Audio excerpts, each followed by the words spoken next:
Hello दोस्तों, आदाब, अस्सलाम वालेकुम। How are you? उम्मीद है आप सब अच्छे से होंगे, खैरियत से होंगे। ये जो इमामगंज विधानसभा में यानी कि बिहार में कुछ सीटों पर जो उपचुनाव हो रहा है और ख़ास तौर से मैं आज चर्चा करने जा रहा हूँ इमामगंज ब्लॉक की यानी इमामगंज विधानसभा की, जो काफ़ी हमेशा से चर्चा में रही है क्योंकि ये मगध की एक आखिरी सीट मानी जाती है और एकदम बिहार और झारखंड के बॉर्डर की का लोकेशन है, ये एरिया है ये। और काफ़ी यहाँ पर बताया जाता है कि जो कास्ट की अगर बात करोगे आप तो ये कोयरी समाज का ज़्यादा यहाँ पर पॉपुलेशन बताया जाता है और उस वजह से उनका कहीं ना कहीं किसी भी कैंडिडेट को जिताने का कोयरी और मुस्लिम का ज़्यादा इन्फ्लुएंस इस सीट के ऊपर है।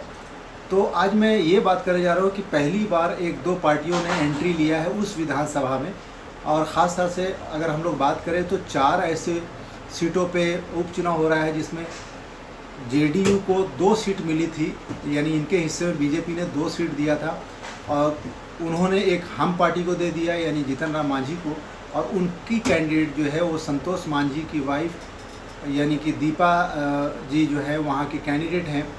और ये सब प्रक्रिया करने से बताने से पहले मैं एक बात बताना चाहूँगा कि वहाँ पर चुनाव, इस सीट पर चुनाव 1 साल पहले हो रहा है और उसकी ख़ास वजह ये हुई है कि जो पिछला लोकसभा चुनाव हुआ था उसमें जीतन राम मांझी गया शहर से बतौर एमपी कैंडिडेट उन्होंने इलेक्शन फाइट किया था और उसमें वो विजेता हुए। और जब आप जीत जाते हो, ऐसे पद पे आ जाते हो, तो आपको पिछला पद यानी कि लोकसभा आए हो तो विधानसभा आपको छोड़ना पड़ता है। इस प्रक्रिया में इन सीटों पर चुनाव हो रहा है। आप एक सीट से बाकी सीटों का अंदाज़ा लगा सकते हैं। यही सब कुछ ना कुछ रीज़न रहा है जो वहाँ पर उन सीटों पर चुनाव हो रहा है। और इलेक्शन के 1 साल कबल ये चुनाव डिक्लेयर्ड हुआ है और इस महीने यानी नवंबर में अभी इलेक्शन होने जा रहा है।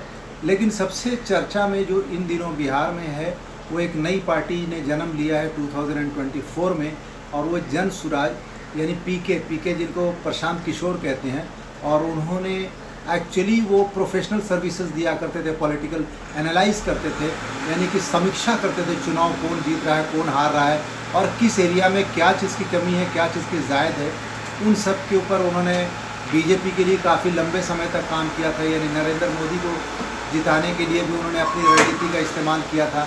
उसके बाद नीतीश कुमार के लिए भी उन्होंने सर्विस दिया के अरविंद केजरीवाल के लिए भी। बताया जाता है कि लगभग आप कह सकते हैं तो बड़े बड़े नेताओं को, बड़ी बड़ी पॉलिटिकल पार्टी को उन्होंने अपनी सर्विस दिया था।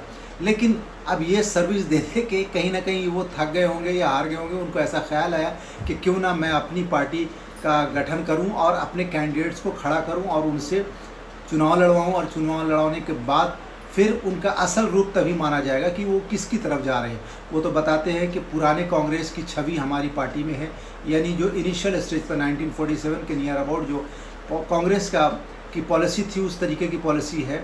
और लेकिन दूसरे लोगों का कहना है, यानी जो उनके विरोधी हैं उनका कहना है कि ये जो जन सुराज प्रशांत किशोर की पार्टी है वो बीजेपी की बी पार्टी है, यानी कि स्पॉन्सर्ड बाय बीजेपी है। ये भी उनके ऊपर अभी से एलिगेशंस आ रहे हैं।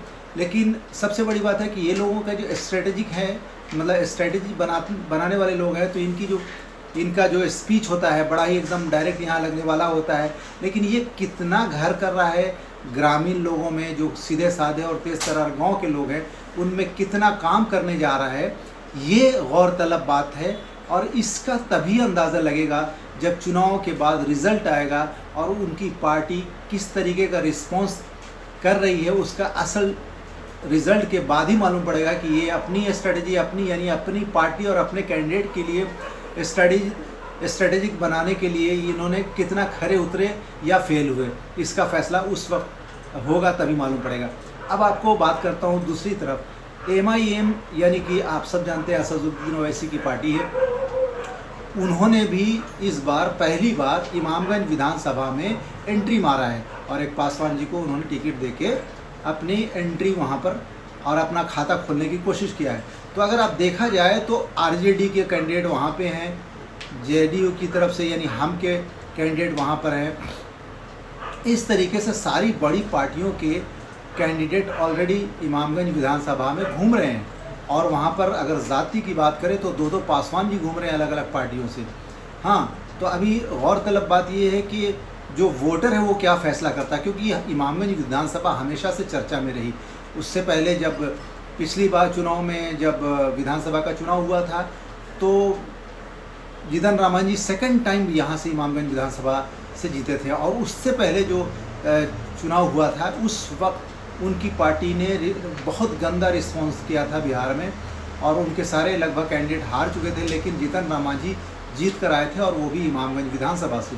तो खुद उस सीट के ऊपर नीतीश कुमार की डायरेक्ट नज़र रहती है, तेजस्वी यादव की डायरेक्ट रहती है। अभी असदुद्दीन ओवैसी साहब हैदराबाद में रह के उन्होंने इस सीट पे आने की कोशिश किया है। देखते हैं कौन जीतता है कौन हारता है। लेकिन मैं एक चीज़ जो आज बताने जा रहा हूँ, और इस वीडियो को बनाने का मेरा सिर्फ एक बड़ा मकसद आज जो है वो पर्सनली है, क्योंकि मैं आप सब जानते हैं कि ये न्यूज़ को आप कोठीगुंदा ग्रुप पर भी देख सकते हैं, सबलाइन न्यूज़ पे तो देखेंगे ही और देख रहे हैं आप।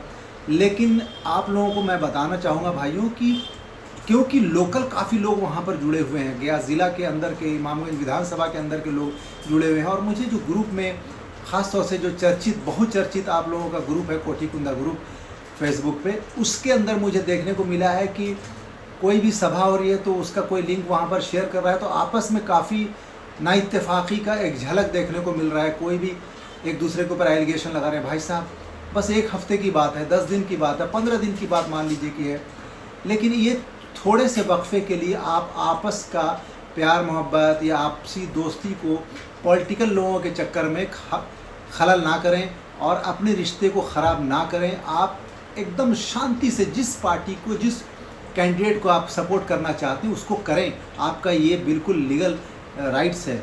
लेकिन जो पर्सनल रिलेशन लोगों से है, लोकल लोगों से, उनसे आपस में ख़राब ना करें। और आजकल जो ये चर्चा की बाज़ार जो कहते हैं ना कि चर्चा का जो चर्चित बातें जो हर जगह हो रही हैं, वो छोटी छोटी बातें जो सोशल मीडिया पे वायरल होती हैं, और उसमें कुछ बातें सच भी होती हैं, कुछ गलत भी होती हैं। इस वजह से काफ़ी लोगों के दिलों में दरार पैदा हो रहे हैं, हिंदू मुस्लिम हो रहे हैं, और ये कुर्मी या मुस्लिम और फलाना ढिमकाना इस तरह के मिसअंडरस्टैंडिंग में बहुत जल्दी लोग चले जाते हैं। वैसा आप लोग ना करें, एकदम सब्र तसल्ली से, ये कुछ दिनों का इलेक्शन का दौर है, उसको गुजर जाने दीजिए। लेकिन इसके लिए अपनी दोस्ती को, अपने रिलेशन को किसी से भी ख़राब ना करें।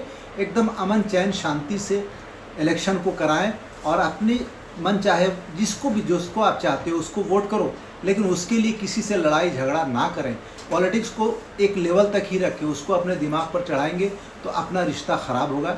और मैं इस बात को बहुत अच्छे से जानता हूँ, इसलिए मैं आपको बताना चाहता हूँ, क्योंकि मैं इलेक्शन के दौर से भी गुजरा हूँ। मैं खुद इलेक्शन भी फाइट छोटा सा किया हूँ। मैं पॉलिटिकल लोगों से 1994 से देख रहा हूँ बहुत करीब से। एक टाइम था, आप थोड़ी वीडियो लंबी हो तो माफ़ कीजिएगा, लेकिन आप लोग देखिएगा, कुछ मैसेज मैं देना चाहता हूँ। उसी जगह से निकल के मैं दिल्ली में रह रहा था, और 1994 में 1994 में उन दिनों में लालू यादव जो थे नए मुख्यमंत्री बने थे। उसके बाद Kanti Singh coal minister, HD Deve Gowda prime minister, और रामविलास पासवान मिनिस्टर थे उस टाइम में, टेलीकॉम मिनिस्टर।